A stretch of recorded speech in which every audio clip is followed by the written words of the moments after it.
I hope you are ready for a great weekend. I'm Hugh Hewitt. And as we do most Fridays, I begin the day with John Ellis. He is founder and managing editor of News Items, which is always my companion first thing in the morning with my coffee. Gives me between 10 and 15 stories and dozens of links around the world of news stories. John and I usually go over the 3 or 4 stories that John thinks most important of the week, and we will do 3. But I have a question for you first, John, because you cover AI and had this conversation last night with a neighbor. A lot of people are turning out AI models, a lot of them. And I assume that, like the American automobile industry, we will dominate. China wants to dominate, but we will probably end up dominating. But we produce great cars, I mean Cadillacs, but we also produce Ford Pintos. What's going to happen to the AI Ford Pinto? It's not only going to blow up. Could it blow up really badly if the worst sort of AI comes along? Well, I think the big dogs will win, and where the talent is, I think it's called an acqui-hire. You don't buy the firm, you buy the talent at the firms. So I think the people that are truly talented at AI that are working for medium-sized or small AI companies will be bought by the quote majors end quote. And sort of like the old days of broadcast TV, you had 3 major networks. You'll probably end up with 5 major AI firms, and then maybe a dozen that focus on one particular category. AI for hardware stores or something. But what's going to happen is the talent is going to go want to work for the companies that have the most talent. So the ones that are the big ones now are going to get bigger and stronger. Well, how will you and I, who are not AI masters of the universe, how are we going to be able to tell, say, on X, what has been generated by AI and purports to be, say, the New York Times? We're going to need editors like News Items, but what else are we? How are we in for an era of being faked out by AI about everything? Uh, that a couple of years ago, Creative Artists Agency asked some people from the AI community in San Francisco to come down and tell them what was going on. And the first thing that the company showed to the CEA people was, or played for the CEA people, was a clip of President Obama talking. And then they showed another clip of President Obama talking, and no one in the room could tell which one was the real one. So I think what's going to happen is, in order to be absolutely certain that you're getting, the real thing, you're going to need a key and from the Hugh Hewitt show that says absolutely this is the Hugh Hewitt show, and the only way I think that you can do that 100% securely is if you have a subscription behind it. It's not to say that I can't sign up for the Hugh Hewitt show, podcasts or whatever, and therefore have access to a lock and key with you. But anything on a social media platform today is often suspect. I mean, there's a lot of stuff out there that I read that I think is, Larry Summers talking about something, and it turns out that it's not. It's unofficial. It's untested, and there's so much of it. To give you some example, 4 million Chinese people do content moderation in China. So they have a staff of Whoa. 4 million people who do that. Facebook had, I think, a staff of 40,000.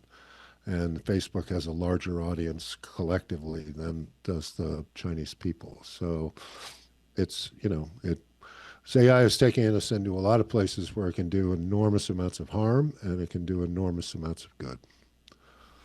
Well, that's why I rely on News Items, to which now we turn. Number one, buyout firms, private equity firms, never collapse or almost never collapse. They become zombies. Would you expand on that and what that means for investors?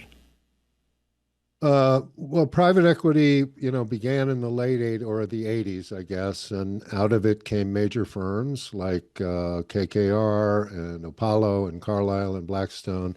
And the basic idea of private equity is you get together a huge pool capital, which you raise from academic institutions, from pension funds, insurance companies, et cetera, and you go out and you look for companies that are underperforming, and you invest in those companies or buy them outright. You clean them up, you make them work better, and so on and so forth. You take them public, and you make a very healthy profit. Because in the early days and for a long time, that model worked very well. Vast amounts of money came in, and everybody and their brother started up a private equity firm. I mean, you and I should start up a private equity firm. But the problem I is, don't know that I'd be any help at all, John. well, I mean, we could say, Hewitt Ellis Private Equity, and we could probably raise some money. But the what's happened is that the supply of companies that are, that you can turn around and make much more profitable and so on and so forth. After 35 years of private equity going through every single company in the planet, that the potential of deals now is much less than it was. Interest rates are higher than they were, and you have all these middle market funds and smaller funds that were able to, do well because interest rates were zero. Now the interest rates are up, and so it's much harder to do well. Therefore, they're not able to raise the next round of cash to do the next round of deals. And so the question is, what is going to happen to the private equity business, as a total business? And the likelihood is there's going to be a major shakeout. So the shorthand is, not that this is investment advice, but you want to go with the majors and avoid the minors, essentially. Well said. Now, let's go to the political story of the week. Marcy Kaptur, who's from my home state of Ohio, has raised $678,000 in her reelection bid. She's in trouble. That's a decent amount of money, but she's going to be redrawn into a district that's going to be tough for her. AOC, meanwhile, has raised $15.5 million. How's that compare with Mike Johnson? More than Mike Johnson, I believe. And this is, raising money for a woman who won her last election in her congressional district, 85-15. So it's not like she's threatened.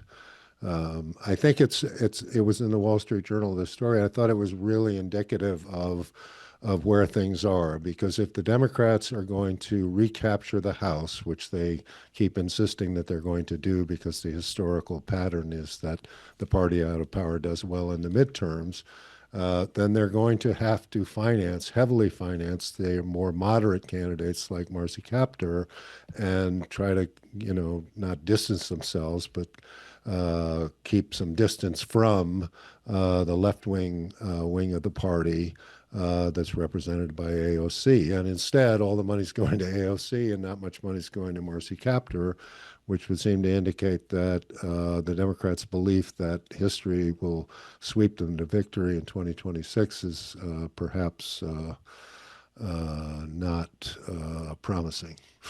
Now, that is the title chart of American politics, but it ain't always so, including 2002 most recently, I think. Finally, you had an item on the politics of fentanyl, which concluded we're not going to beat fentanyl without the help of China. Do you think we're going to get the help of China? No, I don't. I mean, it's, the opium wars linger to this day in the brains of the Chinese leadership. And this is a reverse opium war. That's a little bit more, supply chain interesting. China produces the chemical precursors to fentanyl. They ship those to cartels in Colombia and Mexico, which converts them to fentanyl pills, fentanyl powders, and fentanyl liquids. And then it is distributed through the cartel network in the United States of America. People say, why did Trump win in 2024? And the sort of the quick answer is immigration, right? But immigration is like the chapter of the book, but the text of the book is the fentanyl crisis. And this is from a Rand Corporation study. The following: more than 40% of Americans, 40% of Americans know someone who has died of a drug overdose, and about 1/3 of that 40%, okay, so 13% essentially of the people of the United States of America, 13% say their lives were disrupted by the death. So you had in 2024 two candidates. One, Trump, talking about fentanyl, talking about how he's going to shut it down, talking about how he's going to put the people who were running the networks, he was going to put them in jail, he was going to deport them, on and on and on and on, right? And on the other, you had Democrats who were silent on what is essentially an open borders policy, which enabled the transfer of fentanyl into the United States essentially without interruption. If you want to know why Trump won the election, it's fentanyl. I think you're right. This is why I read News Items America. Those are just three of between 75 and 100 stories that I get every week from John and his team at News Items. If you want to find it, go to News Items, Google News Items and John Ellison, or just follow my X. I put 3 or 4 items up a morning. John, thank you. Have a great Friday. Jim Garrity, Washington Post columnist, National Review editor, author of The Morning Jolt. He is the host of the 3 Martini Lunch. He is a participant in the Editor's Podcast. And that completes our segment for it. And Jim, you have too many jobs. I feel that way sometimes, Hugh. But yeah, I try to stay on top of everything. And, I'm going to keep it simple then. Okay, we've got 7 minutes. What's John Brennan been up to at the end of the Obama administration? Nothing good.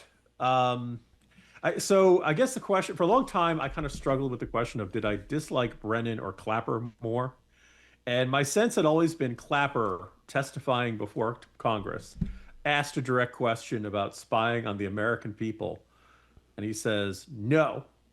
And he later says, well, I meant to say was yes. Struck me as like the high bar for being the worst of the Obama intelligence officials. But Brennan certainly comes across as a guy who knew darn well what he was doing, knew what was being set in motion with the widespread perception that there was some sort of sinister tie between Donald Trump's campaign and the Russian government. Hugh, I got to tell you, I don't think this is going to go anywhere. I don't think you're going to see former President Obama frog marched in handcuffs, to quote the absolutely not. I don't want it. Nope. But there is this whole thing, the Supreme Court case on immunity, which makes it very hard. Right. Also, I think getting a conviction with a DC jury has proven very difficult, even for the special prosecutor, whose name escapes me. I wrote this long profile on him. John Durham. Yes, thank you. Too many Johns were in this discussion. But here's what I would like to see. I had Jeff Shepard on yesterday. I recommend you watch it over at YouTube. He is the world's greatest expert on Watergate. Watergate defendants were prosecuted for lying to Congress and convicted. Haldeman lied to Congress about the advice he gave to Nixon about contacting the CIA to do something. And that whole ball of collusion, obstruction, people can unpack it. Jeff Shepard did so.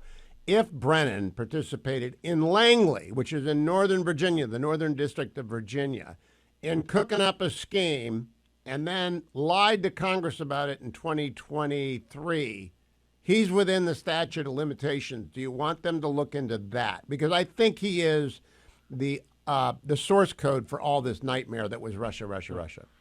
Sure, Hugh. I'm saying this entirely tongue-in-cheek. Is it against the law to lie to Congress? I wasn't. Yes. I didn't know, because are you sure? Because yes, I seem to people remember in Watergate Eric went Holder, to jail. Ask Bob Haldeman's family. Did they rescind it? Did they forget about it? Because I seem to remember Eric Holder being found in contempt of Congress and absolutely nothing. That's different. That's not Okay. 18 U.S.C. 1001. That's different. Okay. 18 U.S.C. 1001 is a felony up to 1 year in prison for each instance. Okay. So you're saying when people are testifying before Congress, they should try to answer questions truthfully. And if the answer to a question is yes, they should not say no. And then afterwards, when it gets exposed, say, oopsie. Oh, I was but that. I think Clapper's beyond the statute. The statute of limitations is 5 years. All we've got is Brennan's testimony in 23. Aren't all of 23? Okay, because I was about to ask whether these were actions that were back in 2016, 2017. But yeah, it's a congressional testimony. But we got till 2028, so I guess people are saying, we can take our time. Yeah. All right. So last question. You're not sold, but watch the Jeff Shepard thing. Hulk Hogan, you're a child of the 70s. I'm a child of the 60s. I listened to Comfortably Smug and Josh Holmes and Ashbrook and Mike today talking about Hulk Hogan like he was a big, big figure in their childhood. And my kids had the action figure. What did you think when you heard he died? So, as someone who recently turned 50, Hugh, I'm a child of the 80s more than the 70s. And I would argue that the glory days of wrestling when it went mainstream. All right. But it's okay. We were talking about this with Greg earlier today. Hulk Hogan had two situations in which he took on a giant opponent and absolutely body slammed them in a way that no one will ever forget.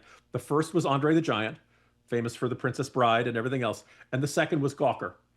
And it's, Yes. both for body slams, very different, and I say that a little bit tongue in cheek, but there's an interesting, since his death, there was some young snot-nosed punk progressive writer who's like, this rotten guy, he took away Gawker, and people went through the case of what Gawker had done, putting up his sex tape back when Hulk Hogan was a private, like none of us needed to see that. There was no news value in it.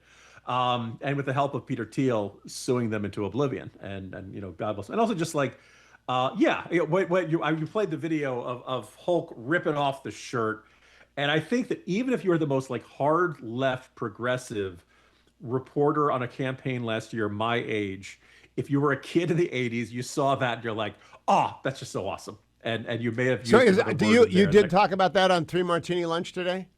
Yes, and because like we talked about. Hugh, I don't know, it feels like the 80s died this week. Malcolm Jamal Warner, a.k.a. Theo from The Cosby Show.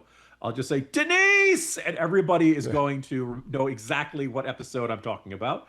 And Ozzy Osbourne. And I was not a heavy metal guy, but I was thinking about how much he had like two generations of fans. One from the original music and heavy metal in the 80s, and then from the reality show. And I think how this guy who had been by the way, Hugh, aren't we exceptionally lucky that back in the 1980s, Ozzy Osbourne did not set off a global pandemic by biting the head off the bat? Look, I don't remember the 80s. I had babies and the fetching Mrs. Hewitt, and I don't remember anything about the 80s. So that's what happens when you have three smalls during the 80s.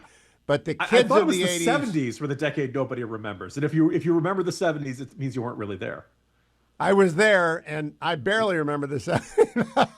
Jim Garrity, follow him on X at Jim Garrity. Go listen to the Three Martini Lunch. I'm going to, because I want to hear everybody's take on Hulk Hogan. Thank you, Jim. Go read him at the Washington Post as well. I have to take my relief factor because I'm an old guy. I'm older than Jim. I'm a child of the 60s, and we need relief factor more than children of the 70s and 80s who were born in the shoulder years.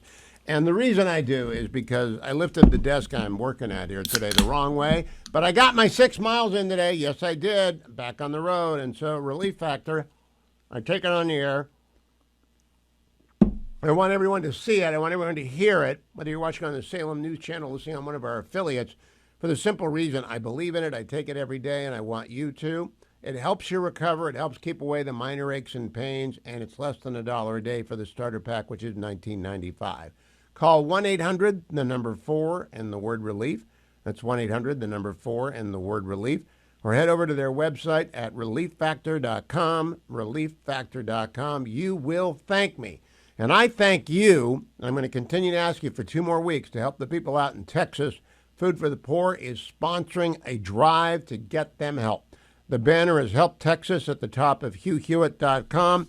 The phone number is 855-359-4673, 855-359-4673, 855-359-4673. Increasingly, as we've gone along, in the week since the disaster with 135 dead, it's actually higher now. I haven't seen the latest numbers. And the tragedy of the children, more and more people have been moved to help because they've seen the pictures of the devastation in Texas.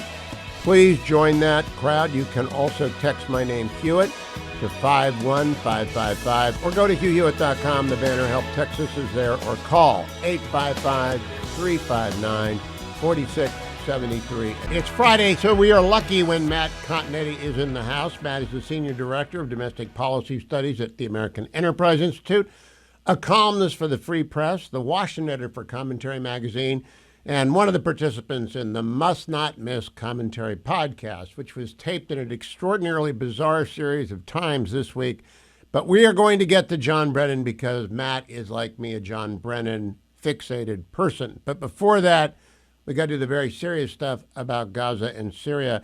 Matt, Donald Trump was on the White House lawn today talking about Hamas and Gaza. He said this, cut number 10. Did you speak to Netanyahu about allowing aid drops in Gaza from Arab countries? I speak to him, but I can't tell you what I spoke to him about.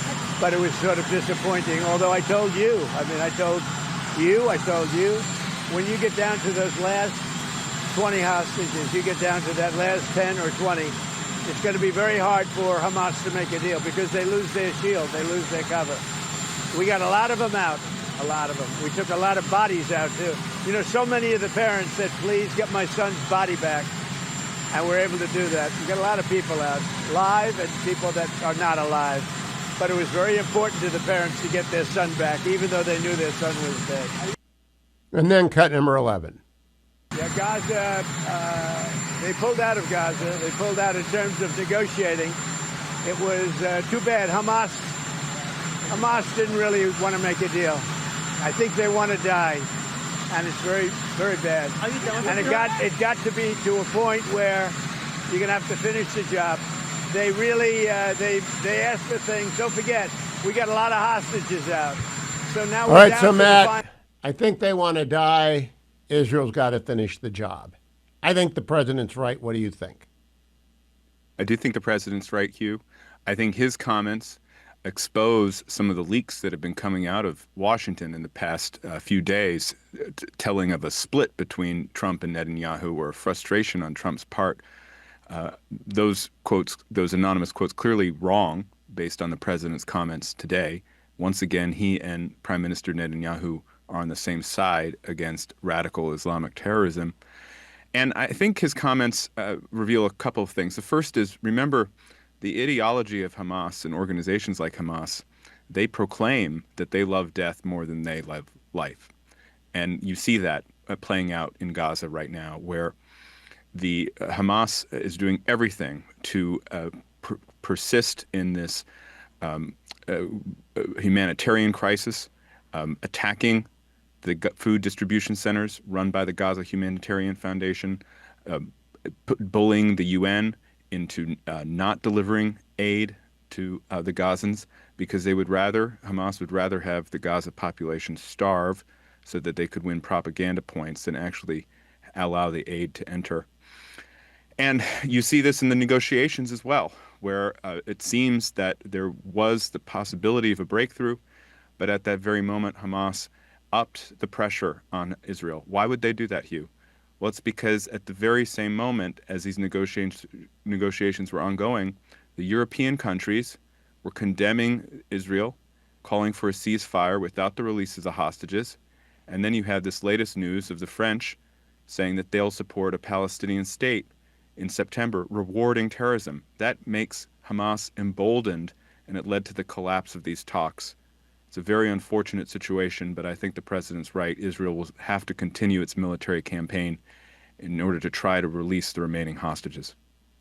If I had to decode what the president is saying, it's that Defense Minister Gatz is going to open the gates of hell, and they're going to go into every part of Gaza. It's going to be rubble, and they may not get the hostages back, but they're going to kill every Hamas member. Is that how you decode it? I think that's the most likely interpretation. Remember, Israel's been fighting this war now, responding to Hamas's attack on October 7th, Hamas's capture and flagrant violation of all laws of taking these hostages by going after Hamas, but while also trying to shield as many civilians as possible and to feed as many civilians as possible. And that has extended the war. It hasn't shortened it. But now I think what you're seeing is that Israel might just have to say, look, the world is against us, except for the United States. Hamas is intractable, mainly because Hamas is so broken down that it's hard to have anyone speak for Hamas on a unified basis. And we need to have one last attempt to get as many of the hostages as we can, because Hamas won't release them. I could see that happening. And I will say one other lever we have, Hugh, is to put pressure on the Hamas political leadership in Qatar. No, you're so right. Far we haven't. You're right. So far we haven't done that. And I know that there's discussions in the administration about doing it. And that could be one other lever to finally make the case to say, look, this is it. Release the hostages now, or there's going to be hell to pay in Gaza. You're going to be dead, and your money will be disintermediated. Matt, as much as I love commentary, I also always listen to Dan Senor, and he had a podcast this week on Call Me Back about Syria and whether Israel made a mistake in striking them. Have you listened to that yet? Haven't made it to that one yet, Hugh. Okay, so the question, I'll just put it to you. Do you think Israel misplayed the Jolani advance towards the Druze region of Syria bordering on Jordan where the Druze live? And Israel blew up the defense ministry in Syria, once again saying, no, don't screw with us because we're in charge here. I thought it was well played. Dan is a little bit less so. Well, I think there are two ways to look at it. The first is at the level of Israel and Israeli politics. And at that level, Israel felt the need to act to protect the Druze, who are a large part of the Israeli scene. It's a minority, of course, but they participate in Israeli public life. They enlist in the IDF. And to see that minority under threat by the sectarian terrorists, but also apparently by some elements of this new Syrian regime, Israel felt compelled to act simply to show its solidarity with the Druze population. On another level, though, on the level of geopolitics, it's a little more complicated, and you can see maybe why Dan might have some qualms about what happened there, which is right now, Israel has to navigate between the United States, the Gulf nations, the new Syrian government, and Turkey, which is a rising power along with Israel in the Middle East. And to the degree that this move may have increased tensions with the United States or with the Gulf states, may have empowered Turkey in some of these considerations and diplomatic activities, well, then maybe it was not necessarily the best move. But I do think that the intervention led to what everyone desired, which was some type of peace in that region of Syria where the Druze inhabit. And I hope that the mediation that Secretary of State Rubio did will continue to hold. But Israel has real concerns here. You know, you can't allow a terror state to pop right up next to you, especially when its borders such strategically important territories such as the Golan Heights. And so I'm afraid we might see more actions like this where as Syria tries to form this new government amidst state failure, amidst sectarian violence, amidst this great power competition, or at least regional power competition between Turkey, Israel, Saudi, and the U.S., Israel might find that it has to be pinpoint offensives in order to protect its interests. That is, I would recommend Dan Senor's latest edition of Call Me Back for everyone who wants to dive into the complexity. He has two experts, two Syria experts, one Israeli, one American. It's incredibly complicated. Turkey's involved in this as well. Matt is right. Most of you know I went to work for Richard Nixon in 1978 in his exile in San Clemente at the Elba of America. So I know a little bit about Watergate. And yesterday I got one of the most expert Watergate person in the United States, Jeff Shepard, written 3 books about it.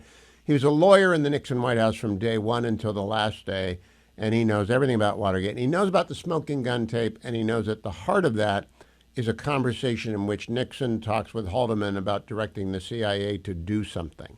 Here we have now John Brennan back at center stage. Matt, I was thrilled to hear your very concise summary on the commentary podcast. I think it was the one released on Thursday, but recorded on Wednesday night. I am confused. But I think Brennan cooked this up. I think he cooked it up in the Northern District of Virginia, which means that's where the jurisdiction would lie for a U.S. attorney.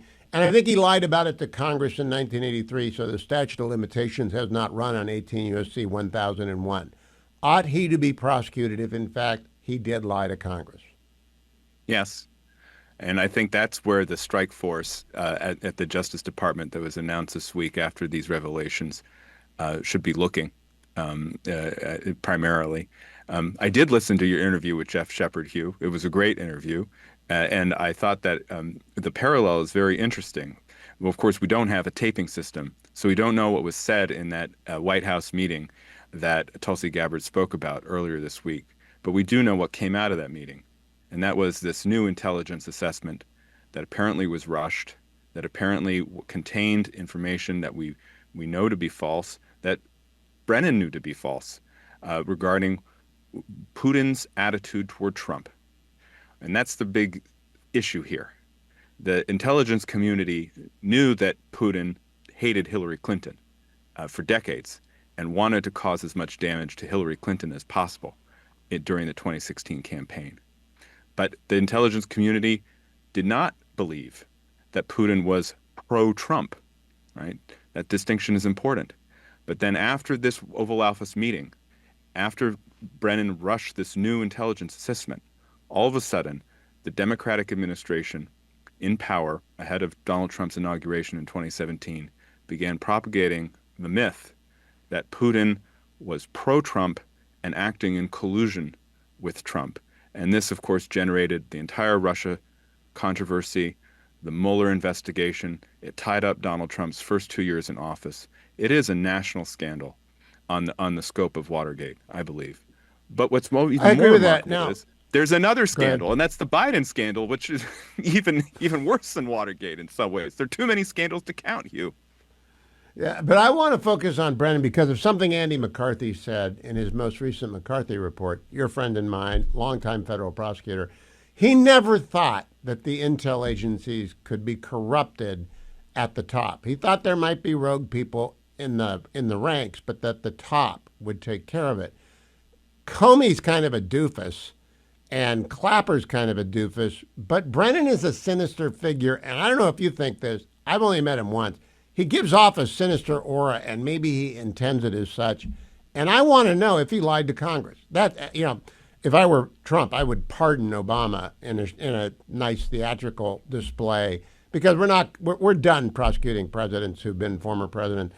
But I want to know if the CIA was being used for political purposes. That matters to me. Does it matter to you? Well, it matters to me, and I think we know. I think we know the answer. I mean, I think all the evidence that's come out in the last few weeks, whether it was the CIA report, whether it was Gabbard's two different revelations over the course of this past week, even it's not so much CIA, but Chuck Grassley's declassification of this FBI annex, looking at how Comey was up to no good as well. We know now that the FBI, the CIA, the DNI under Obama in that last year of Obama's presidency suffered from Trump derangement syndrome, and they wanted to stop Trump from becoming president. And once he was elected president, they wanted to undermine him as much as possible. And what's amazing about this scandal is that it's similar to the Biden scandal. I know we want to talk about Brennan, but it's similar to the Biden scandal in that the press was the handmaiden to it, Hugh. And so we see the same people now who we're outraged at for covering up Biden's health problems. Well, they were also the same people taking dictation from figures like James Brennan and Comey and Clapper when they were trying to paint Trump as a Russian agent. So this is the parallel here, and it's a difference between Watergate. Of course, Watergate, the media was against Nixon. They were hostile to Nixon. In this case, the media was a handmaiden to the conspiracy.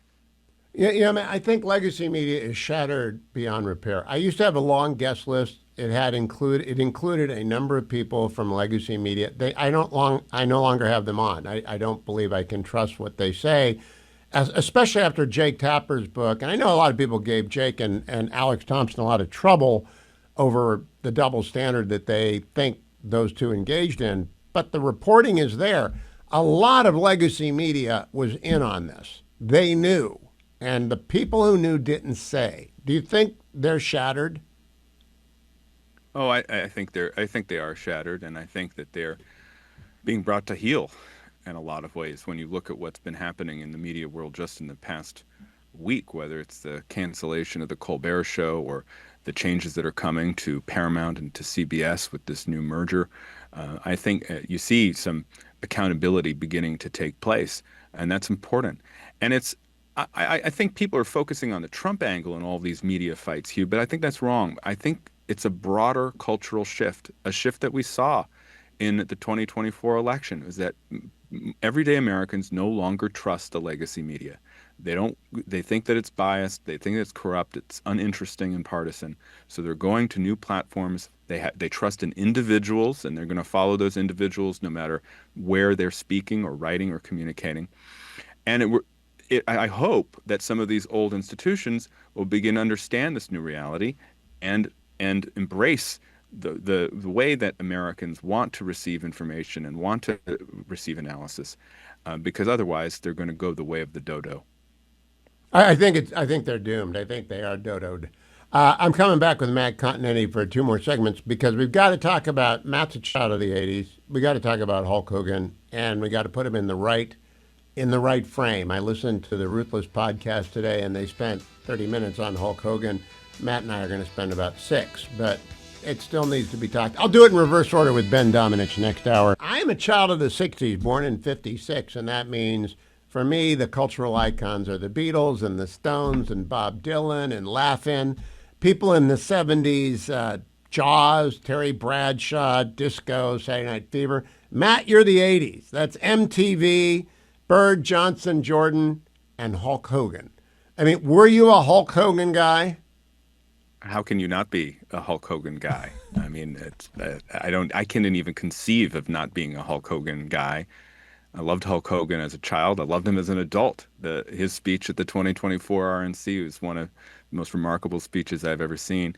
And, the thing about Hulk Hogan, Hugh, is his universal appeal, because I have very fond memories of watching WrestleManias and other Hulk appearances with my Italian immigrant great-grandmother, who, despite coming to this country decades before, she loved professional wrestling, and her favorite wrestler was Hulk Hogan. And so that just shows you not just the power of Hulk Hogan, but the power of America, that this Italian immigrant, English was not her strong suit, even into her 90s, but she loved watching Hulk Hogan. Now, did she know it was an exhibition and not... You couldn't never say that, Hugh. No, every time we would say, Ganga, it's fake.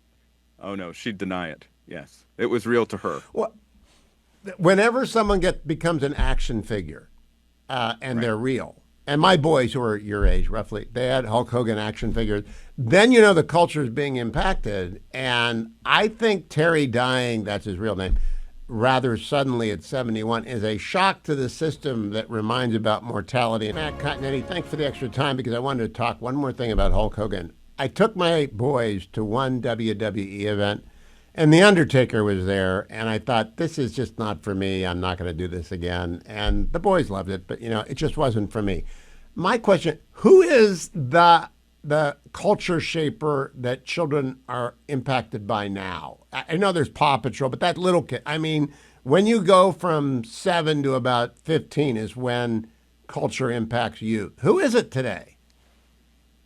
Well, just using my kids as an example, one, I think it's bifurcated. So for young girls, Taylor Swift is still huge.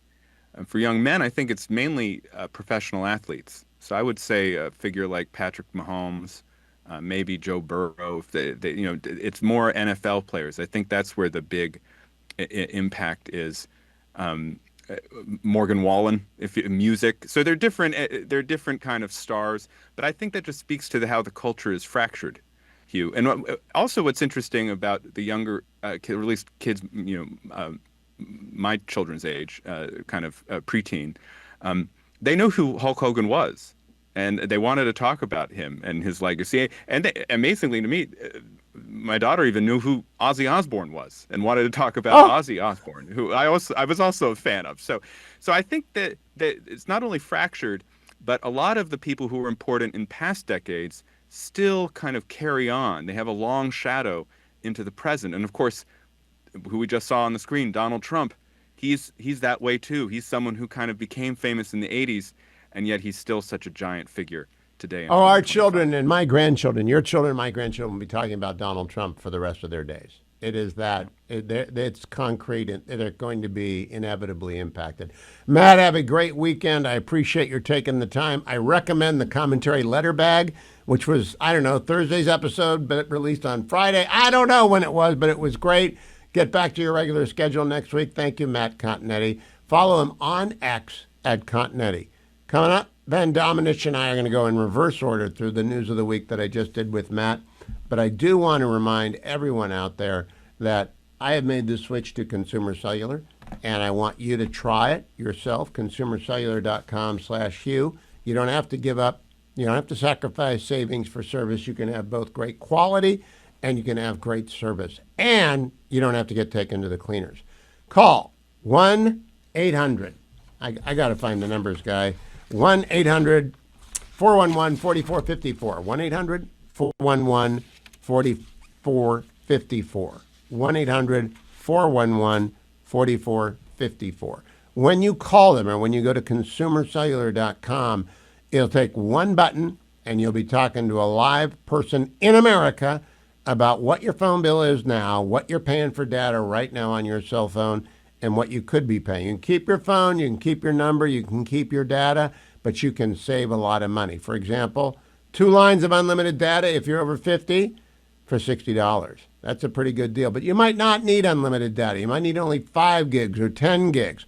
Talk to the rep from Consumer Cellular at 1-800-411-4454, 1-800-411-4454, or go to consumercellular.com and use the code HUGH25. That's $5 off for your first 5 months, $5 each of those months. Welcome to my Friday edition Week in Review. As always, we are joined by Ben Domenech because we are lucky.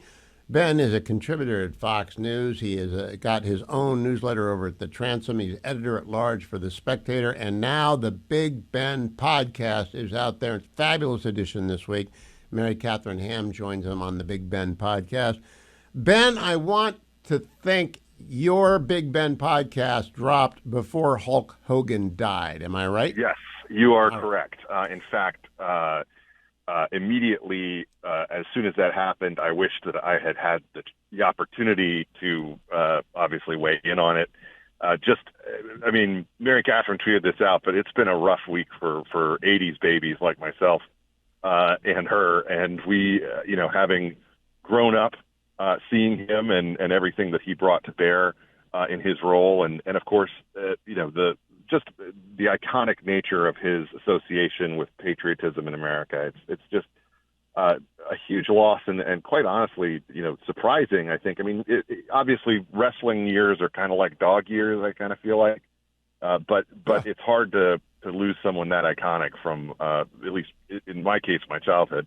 I did not realize this until I listened to the Ruthless podcast this morning, and the fellows were talking about Hulk, and they said they're children of the 80s, as my boys are, as you are, as Matt Continetti is, and that he's a big, big figure. Of course, my boys had the action figure. I took them to one WWE thing, and I said, that's it. I didn't like The Undertaker. I didn't like the vibe there. But then I went back and made a list, and here's my list. I'm a child of the 60s, born in 56, so I'm a child of the 60s. That means that, I'm influenced by the Beatles and the Stones and Dylan and Laugh-In. People in the 70s, it's Jaws and disco and Terry Bradshaw. Your 80s get a little bit bleary for me. They've got Hulk Hogan in wrestling. They've got MTV. I don't think I let my kids watch that. And then they've got, Bird, Jordan, Johnson, basketball, the NBA rises. Yes. Andrew Breitbart, he was a friend of mine, and he was on the show the day he died. And he always used to say, politics is downstream from culture. How is politics downstream from Hulk Hogan and wrestling? Well, I would say that you could actually argue that without Hulk Hogan and the WWE, several things would be very different, including perhaps the career of Donald Trump. Absolutely. The lessons that he took and the experiences that he took from being part of wrestling, and actually not just, someone who was on the sideline. I think he applies those to politics better than anybody. And I will commend to you a book by Ryan Holiday, The Conspiracy, which is a book about the effort to take down Gawker, run by Peter Thiel, which includes some pretty fantastic interviews with all the different players in that drama. But that was also kind of a seminal media event. Some of these Gawker people were coming out of the woodwork. Ben, you're fading in and out. Are you walking around? Sorry, I'm in traffic. I apologize. Okay. Is that better? That's better. Just speak louder. So basically, the deal is this: the entire media infrastructure around Gawker, which was obviously dedicated to destroying people's lives, was brought down ultimately by we lost you again, Ben. This is very unfortunate because we've got a Hulk Hogan expert and a Gawker expert. I'm going to have Dwayne call him back. The deal about Gawker, if you never, I had a friend who worked at Gawker. You're back. You're back, Ben. No, he's not back. The deal about Gawker is that it was just a search and destroy mission on various people. And what they did was publish an intimate tape of Hulk Hogan, and that was not in the public domain. Somebody gave it to him. We don't know who gave it to him. Ben is back, and I was telling people about Gawker. I had a buddy who worked there. He's out of a job. He's fine. He's a great journalist, but he's out of a job, Ben. But destroying Gawker was not a bad thing.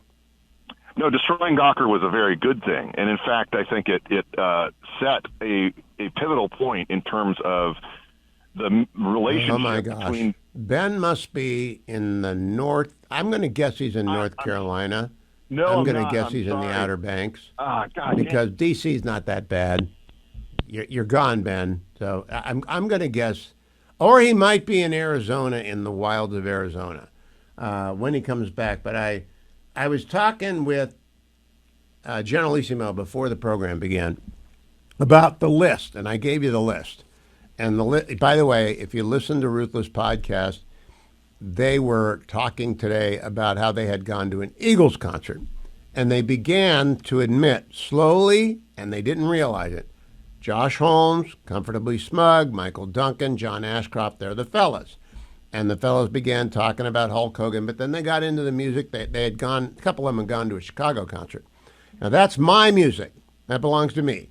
And my music is better than their music. And I thought it was a giant admission against interest that the children of the 80s and the children of the 90s are all listening to the music of the 70s, which belongs to the children of the 60s. And I hope you followed that, but that's in fact the case. And whether it's Dylan or Baez or Joni Mitchell or the Eagles or Chicago or the Stones, and the Beatles are, of course, the source code for all the music that follows, they are all in my generation, and we own them all. And that's really the great influence on the 60s, is that the kids of the 60s are not participating in Woodstock. We're not allowed out past 8 o'clock at night, right? We're watching Laugh-In at 8 o'clock at night. But that's the seminal cultural event. It's surrounded by the rock and roll revolution, watching the hippies on TV, seeing Woodstock evolve, and of course the Vietnam War. And that's playing on TV, Kent State, Nixon, Watergate. But when that breaks, then the children of the 60s who are growing up in the 70s get the backlash, which is disco. And I apologize. We're not responsible for that. But they also got Jaws. They got better movies. The great break in the movie business came in 1968 when they left kind of the John Wayne era behind and they moved into edgy Bonnie and Clyde and Jaws and Close Encounters and all those sorts of... The greatest era of Hollywood is the 80s. So arguably the kids of the 70s get the greatest Hollywood stuff. But the kids of the 80s are wrestling kids. And wrestling kids are forever going to be influenced by that. Now, while we're waiting for Ben to either come back or not come back, I want to get to a little bit more of Donald Trump on the lawn today, because he had so much to say, especially about Macron's recognition of a Palestinian state. Cut number 12. Counterproductive to France, for France to say that they would recognize the Palestinian state. Macron said that yesterday. Look, he's a different kind of a guy. He's okay. Yeah. He's a team player, pretty much. But here's the Cut good number news. 10. What he says doesn't matter. President Did you speak to Netanyahu about allowing aid drops in Gaza from Arab countries? Yeah, I speak to him, but I can't tell you what I spoke to him about. But it was sort of disappointing. Our I told audio is you. all I messed mean, up. I don't know if it's Ben now. I'm beginning to wonder whether it's our audio connection. Let's try cut number 11 on the most dire thing Donald Trump's ever said about the Middle East. Cut number 11. Yeah, Gaza, they pulled out of Gaza. They pulled out in terms of negotiating. It was too bad. Hamas. Sad. And what you need to know is that he thinks Hamas wants to die. And he thinks that Israel has to finish the job. Because Hamas basically said, and that was cut number 10 that we've lost the audio for. Have we got Ben back? Okay, guess not. Cut number 10 was Hamas has pulled away from the table. They've said no. They crashed the negotiations that were underway. And the president got stopped on his way to the helicopter. And he said, look, Hamas blew up these negotiations. Hamas did it, and Israel's going to have to finish the job. And we got almost everybody out. We're down to 20 hostages who are alive. We got a lot of bodies out. Bodies meant a lot to the parents who wanted to bury their sons or daughters with dignity in Israel. But he sounded very, very, very resigned. And I take it, I heard it, I don't know if you heard it this way, but I heard it this way. I heard him basically saying, we're done with negotiating with Hamas. And I would expect that means after this weekend, Israel is going to take tanks everywhere in the Strip. They're going to try and minimize civilian casualties, but they're going to go after the hostages as best they can. They're going to kill everyone in Hamas that gets in their way, and it's going to be over, and then the rebuilding of Gaza can begin. Macron, meanwhile, announced a complete idiot, rewarding 10-7, rewarding the Hamas refusal to negotiate. There could be peace in Gaza today. All they have to do is let go of the hostages, and Israel will draw back to about 50% of the Gaza Strip, maybe 60%, and Hamas has to leave. It's a doable deal. They can get it done. But what Hamas refuses to do is actually negotiate. Ben Donominich is back. Ben, I'm sorry I didn't get to hear all your great commentary on Hulk Hogan, but I got to get to the serious stuff now. You did hear Donald Trump talking about Hamas. What's your assessment of that situation? Well, I agree with your assessment, Hugh, which is that I think he's just done with this. He doesn't believe they're negotiating in good faith, and he doesn't believe that there's something that can be made in terms of progress there. And I think that you're right, that he's going to let Israel do what it needs to do, and they are going to do their best to not target civilians, but civilians are going to die because of this. And Hamas, this is a situation where Hamas has been very eager to use their death to great effect in terms of the world stage and in terms of the propaganda that they put out there. And they completely understand the villainy that they're engaged in. Obviously, Hugh, is horrible, but they want to play for the world audience. And the fact that Macron is rewarding them for this behavior is absolutely detestable. I mean, I can't, the timing of that in particular, I mean, I know that it doesn't surprise me that Macron would want to do this. Of course not. But the timing of it in particular is just absolutely abhorrent. That they would walk away from the table when it came to negotiations and then be rewarded with this type of acknowledgement. It's just unacceptable, and it should be, absolutely criticized. And I think that it will get criticized, but not enough. I've always thought Macron's kind of a lightweight, and so he's demonstrating it. Now here's the hard question. I'm not an Israeli. I'm not a Jew. It's not up to me. But that which gets rewarded gets repeated. The Israelis have put such a high premium on hostages that they have incentivized taking hostages of Israelis all over the world. And I am afraid the message is, we will go to the ends of the earth to get our hostages back. America sent the different message. We've sent a message forever. We will not ever pay for hostages. We'll get them back one way or the other, but we won't pay for them.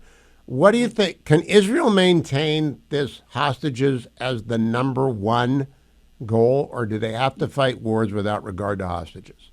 I think that increasingly they have to fight wars without regard to hostages, and that's unfortunate, but it's just the reality, which is that, as you say, when you have the incentive put in place to take more Israeli hostages, then there's going to be more of them taken, and there's going to be more scenarios like this that play out all around the world. And unfortunately, I think that part of this was just a natural reaction to the horrible situation following 10/7 that led people to come to identify with these hostages, to speak about them so openly, to prioritize them. And it's not that we don't think they're a priority. It's just that, as you say, America has always had a bit of a more reticent strategy when it comes to this stuff, and they believe that they can achieve hostage releases through negotiation and trades and things along those lines. They'll do it. But, when you start to pay for them, when you start to have this type of thing out there, there's only going to be more of them taken. Now, Ben, I want to turn to John Brennan. I interviewed Jeff Shepard yesterday. Jeff is the leading expert on Watergate in the world. I went to work for Richard Nixon in 1978. I know this. I ran the Nixon Library. I ran the Nixon Foundation. And whenever I needed anything about Watergate, called Jeff Shepard. And, of course, the beating heart of Watergate is Nixon talking to Haldeman about getting the CIA to do something. The CIA said no. Here the CIA is the beating heart of a scandal. And John Brennan testified in Congress in 2023. So there's a 5-year statute on 18 U.S.C. 1001. If he lied, he can be prosecuted. Do you think he lied and misled everything? And do you think all roads run to John Brennan? And maybe Barack Obama, but we're not going after him. Maybe President Trump should pardon him as a display of what we think about him. But what about Brennan? Well, I think holding Brennan to account is absolutely justified in this circumstance, just given the fact that we have seen him. This isn't the first time that he's lied to Congress. He lied about spying, back when it was Dianne Feinstein and everybody else, under that, circumstance. And the situation that I think we have today is one that calls on us to hold some of these highest level figures to account on the lies that they've told to the American people, but particularly to Congress. If we can't trust them when they go and give that testimony on this type of thing, how are we supposed to trust them ever? And that's the type of thing that I think any average American would say about this if they're paying attention. And the fact that they would immediately switch, go back on air and say, this is all bogus, it's just meant to distract from Jeffrey Epstein or something like that, when this is incredibly important. It's something that threw the country into a horrible and chaotic situation for several years because of the lies that they told and because of this ginned up and tortured intelligence, frankly, to try to say something that just was not true. And that's so, Ben, what is the motive? The one thing I cannot figure out, they lost the election, they're stunned, and Brennan goes in to see Obama, and all of a sudden the document that Ratcliffe referred to DOJ shows that Brennan bigfooted the career analyst at CIA to make it look like Putin was trying to get Trump elected, and he wasn't. So we know what what's the motive for doing that? To me, this is the immediate aftermath of the Trump election, when there was so much of a flood into the idea that he represented an existential threat to government itself, that I think that some of these older and established people who believe that they know best and believe that they are, the stand-up, steel-spine defenders of truth, justice, and freedom and all these other things, they believed that they needed to act, and that they were willing, I think, to stretch the truth in order to act against someone they thought was an existential threat to the future of the country. And the problem is, of course, that that's not their decision to make. That's not the truth. That's not what they're supposed to do. That's not their job. And even if you do believe that someone represents an existential threat to government, I mean, I would not want some Republican in charge to have done this to Barack Obama, when there were a lot of people out there, on the right, who were saying he represents a socialist takeover of America at the time of his election. That's the kind of thing that, of course, we do not want to see from any government service, but particularly from our intel and justice servants who have such an important job to do on our behalf. But I hear what you're saying, but the idea of existential threat is so out there. It's so effervescent. For them to engage in lying in order to disrupt and ruin a presidency before it begins, it's unheard of. In fact, here's what Trump said about it today. Cut number 18. You on presidential immunity would apply to former President Barack Obama and what you're accusing him of doing? It probably helps him a lot. Probably helps him a lot, the immunity ruling. But it doesn't help the people around him at all. But it probably helps him a lot. Okay, so the president's not going to go after Obama, but you want the DOJ strike force to dig deep. Ben, we got 30 seconds. I think that they need to, and I think that, again, my attitude toward this is transparency. I think there's always more to know. I think we deserve to know a lot more about this decision-making process and what Brennan did. And I believe that the only way that you're going to restore faith in these institutions is if people are held to account in a transparent way. I agree. Ben Domenech, go listen to the Big Ben podcast. You can get it wherever podcasts are available. It's well worth your time. Mary Catherine Ham is big guest this week. It's great fun. You can also read them at The Spectator and on the Transom. Don't miss the Big Weekend Pod, which will go out on the Highly Concentrated Hugh podcast. And do not miss that Jeff Shepard interview yesterday, which is available at my YouTube channel. If you go to find it over at YouTube, Hugh Hewitt, please like and subscribe. Like and subscribe if you wish to opine, as the fellows say over at Company Smug. I want to give you the market report brought to you by American Federal. A friend of mine went to see Nick Grovich in person this week and is both selling an old coin collection and buying gold. And that's a wonderful thing to do. If you've got a coin collection and you're not a coin collector, find a trusted intermediary to take it off your hands, someone like Nick Grovich at AmericanFederal.com. And if you're going to buy gold, do it with someone like Nick Grovich, who is a trusted intermediary. He charges a commission, of course. 800-221-7694. 800-221-7694. The more you buy, the less you pay in commission. And the more you sell, the less you pay in commission. But if you buy gold, get a plan. Don't buy on an impulse. Today, gold went down again. If you're waiting for the dip, it was at 3,400 something early in the week. It's down to $3,337 an ounce. So this may be the dip. I don't know. I'm not a prophet nor the son of a prophet. But the rest of the market had a mixed day. The Dow was down 0.7%. The S&P, the broad market, was up 0.07%. And the NASDAQ, tech-heavy NASDAQ, up 0.18% to close a week that I think was pretty much flat. But gold went way up and then way back down, and so it's at $3,337.80 an ounce at this hour. Nick Grovich deals in quarter and half ounces and ounces and gold bars, and he's done seven-figure transactions in gold as well. If you want to hoard gold, if you want to become a big gold buyer, you got to find someone who knows what they're doing. Call Nick Grovich. Don't go and call someone that you've never met and no one you know has ever met. Call Nick, because I met him, I buy my gold from him, and my friends buy their gold from him.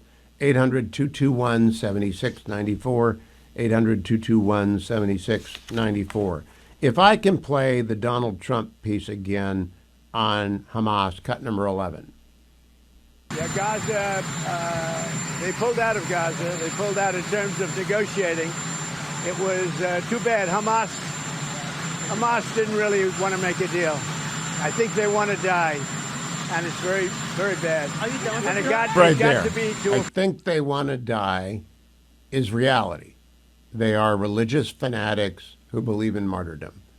And when you're dealing with religious fanatics who believe in martyrdom, not a Bond villain, it's Hamas. And it's Wahhabist, Salafist, jihadist theology. And it's scary as can be. It's why the 19 guys flew the planes into the towers on 9/11. And now just imagine there are 15,000 of them in the remaining younger ranks of Hamas who have been recruited in the aftermath of Israel's successful offensive there. But they want everybody in Gaza to suffer. The only way to end that war is to end Hamas. I'm in the Relief Factor studio. I've got Relief Factor in my hand. And I want to tell you, I did my 6 miles today. I didn't think, as of Tuesday of this week, when I lifted this big wooden oak desk by myself and managed to forget the laws of gravity would take everything off of it, which it did. The laws of gravity are immutable, and so off went everything. And then I had to rebuild it all and lift the desk a couple of times. And that just did a number on me. And that was Tuesday. I thought this is going to be a long week. And I had done 6 miles on Tuesday, and then I couldn't move. So doubled down on the relief factor a couple of days, stayed immobile. Now I got another 6 miles. I got 6 miles in this morning. Relief factor really works. It helps your body's anti-inflammatory system calm down the muscles that are aching because of unusual activities such as destroying your studio and rebuilding it, or going 6 miles or 10 miles. Whatever you got planned for this weekend, if you're a weekend warrior, you might come back with a few aches and pains that you hadn't anticipated. Relief factor will make it go. Now, I take it in the first hour on air, and then I remind you about it every hour thereafter. You call 1-800 the number 4 and the word relief, 1-800 the word number 4 and the word relief, or you go to their website, relieffactor.com. Either if you call or if you go to the website, find the starter pack, $19.95. That's less than $1 a day to try it for 3 weeks. You take 3 a day for the first week. You take 2 a day for the second week. You take 1 a day for the third week. You get the levels of icarian, curcumin, resveratrol, and omega up in your body, and you feel better. The minor aches and pains that are right now accompanying you on your Friday drive home go away. You'll thank me for it. ReliefFactor.com, ReliefFactor.com. There's that Friday commute if you're watching on the Salem News Channel. Welcome, Jonathan Williams, who is the CEO and Chief Economist at American Legislative Exchange Council. You've been hanging out with the bigs this week, John, sitting down with Howard Lutnick and talking about American energy.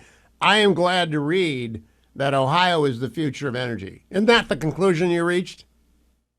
Hey, Ohio's doing some big things on energy. There's no doubt about that. You know, we had Vivek Ramaswamy at our ALEC meeting last week, as you know, had a big Ohio delegation. They've been passing some great things. And one of the great new ALEC model policies is actually having a rational definition of what green and clean energy should look like. As we've talked about, Hugh, we had Louisiana pass it and Tennessee pass it. It all started in Ohio, saying, let's actually talk about this in a rational way. And things like nuclear and things like hydro and things like clean natural gas should all count towards clean and green energy. It started in Ohio. So yeah, you're right. As a Michigander with my good mitten behind me, I'm not afraid to admit occasionally when Ohio gets it right. Well, what I like about it is, I was talking late into the night last night about AI. AI sucks up a lot of energy. It's going to be in North Dakota. It's going to be in Ohio. It's going to be in Pennsylvania, places that are cold a lot of the year and have a lot of natural gas, either stranded as it is in North Dakota or abundant as it is in Ohio and Pennsylvania, even a little West Virginia. And I think, what's the RAINS Act have to do with this? That part I don't understand. Well, any of the deregulatory measures, right? Some of the ways that the unelected bureaucrats in the administrative state have tried to stymie energy development and affordable, reliable energy across the board, right? That happens a lot of times with no accountability since those folks don't put their names on the ballot. The great thing about the RAINS Act, even though our good friend Mike Lee came just short in having it included in the federal legislation with the BBB, we've had now over 20 states pass our ALEC model RAINS Act to say the major questions ought to be determined by the legislature or reviewed at least if the cost of the regulation is more than, let's say, $1 million to you. And so taking it out of the hands of unelected bureaucrats and putting it back into the legislative branch for review of these costly regulations, many of those regulations that have targeted energy and oil and gas across the board. So I think that's the optimistic point about the RAINS Act. You know, Jonathan, I had breakfast this week with a fellow named Jonathan Bush, who's going to be running for governor in Maine. And I'm in Maine for a couple of weeks. And I'm going to interview everyone who's running. But I said to him, have you heard of richstatespoorstates.com? And he said, no. I said, go get that, because you got to find out where Maine is ranked. And you're going to find out that with an 8% income tax and an estate tax, it's not going to be ranked. It's a poor state. It's an old state. It doesn't have to be that way if they would adopt some of the ALEC policies like Indiana has. I hate to give credit to Indiana after the Pacers threw the Cavaliers out, but you were in Indiana as well for the big get together. It's number 3 in economic number 3. It is, and it's a state that not very many years ago, Hugh, Indiana was middle of the pack in rich states, poor states. And so you can pull up your phone, pick up richstatespoorstates.org and see how your state ranks. Indiana has moved up from middle of the 20s to number 3, starting with Mitch Daniels, and one of the best governors in America, in my view. And I think you agree with that assessment. They became a right to work state. They become a tax cutting state year after year. And it just goes to show that not all of the important big policy changes need to be flashy. Indiana's been very slow and methodical, but they've moved dramatically in the right direction. And they've begun to buck the trend in many of the other states in the Midwest that have been population out-migration states. Ohio's just turned it around to become an in-migration state, and Indiana's been a state that's held their own, not just in population, but in GDP growth and manufacturing jobs as well. What I told Mr. Bush was, get this book. And I told him richstatespoorstates.com. Is it just .org or is it both domains? Either one of them work. Okay. I said, get the book, study it, and find out what ALEC does, because Maine can become a mecca, but people aren't going to come here with that tax structure. Finally, you were on a Doge panel discussion last week. Does Doge work at the state level, Jonathan?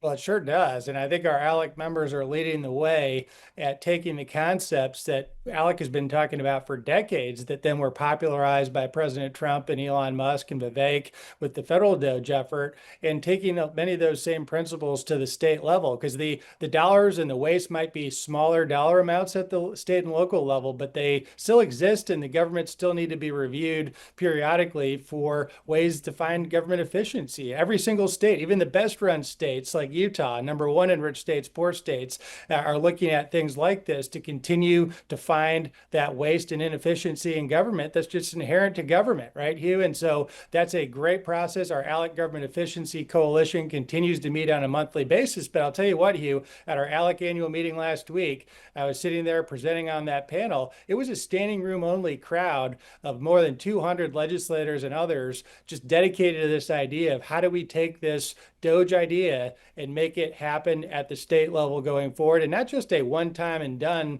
approach. We're talking long-term commitment to spending relief, and I think that's exactly what Americans want right now. Now, ALEC is a sponsor of this show, and I love that because I think you are making a difference every day. I want to know, though, do you feel momentum at the American Legislative Exchange Council? Are more states serious about the quality of their legislation? Because that's what it comes down to. Well, there's no doubt about that. The excitement, the enthusiasm was palatable last week in Indianapolis. I know it came live from the exhibit hall there last week on the show, Hugh. But I mean, we had a record amount of state legislators, nearly 500 state legislators from across the country, nearly every state represented, coming to learn about the best practices of free market policy. And we had about 60 pieces of new model legislation that were endorsed by our legislators at this meeting that are going to be going out and considered for the next legislative session. And between that and just the amazing amount of requests that our team gets on a daily basis to come and provide that trusted policy solution type of advice to state legislators across the country, Hugh, I mean, we're winning in D.C., but we're winning even more at the state level, and that's really exciting to be a part of. What I really want people to hear is, if you're a state legislator or a staffer, join ALEC, American Legislative Exchange Council. I've never asked you, Jonathan, can staff members of state legislators join ALEC? We love to have them involved. In fact, we had an entire staff training track in Indianapolis last week to talk about some of these very key policy issues in some of these states where in Texas, a state senator represents 1 million constituents. They rely heavily on those key staffers to be able to get these policy ideas and help formulate them for the legislators going into the session. If you are a state legislator, if you work for one, if you know either a legislator or a staffer, get them to alec.org, ALEC.org. Go to richstatespoorstates.org or richstatespoorstates.com. That is just the overview. Get into the weeds with these folks because they know what they're doing, including Jonathan, who unfortunately is from Michigan, but we like him anyway. Thank you, Jonathan. I'm the poet laureate of the Hugh Hewitt Show, here for his Friday bit. Hello, Tarzana Joe. How are you? I am fine, you. You know, when Donald Trump started to run for office, they said he would coarsen the rhetoric of political conversation. And it may be true, but it's not because of what he's saying. It's what people are saying about him. When I attend conventions and hear the people cheering, I hark back to our history and all its sloganeering, distilling to its essence the spirit of a nation, words that live in memory and endless inspiration. Hurrah, hurrah, the country's risin' for Henry Clay and Frelinghuysen. The staff for Polk and Dallas, they stayed up through the night, defining that meridian for which we ought to fight. First in war and first in peace, they said of Winfield Scott.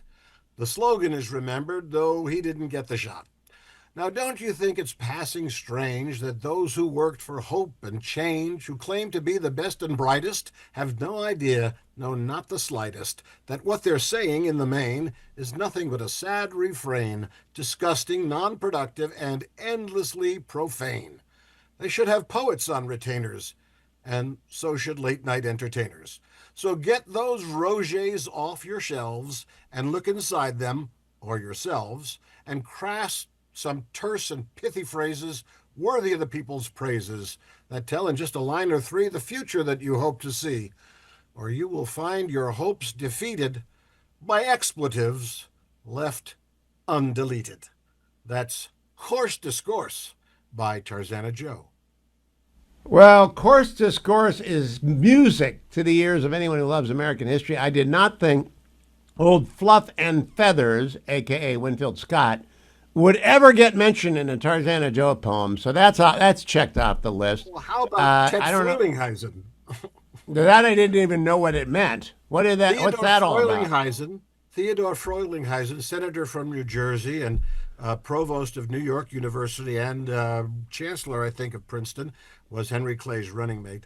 And there's a lovely street in Newark called Frelinghuysen Avenue, which I frequent. Oh, would you love to spell that for the postman? Tarzana Joe, how's business in this poetry season of summer? Are the doldrums of summer hit poetry?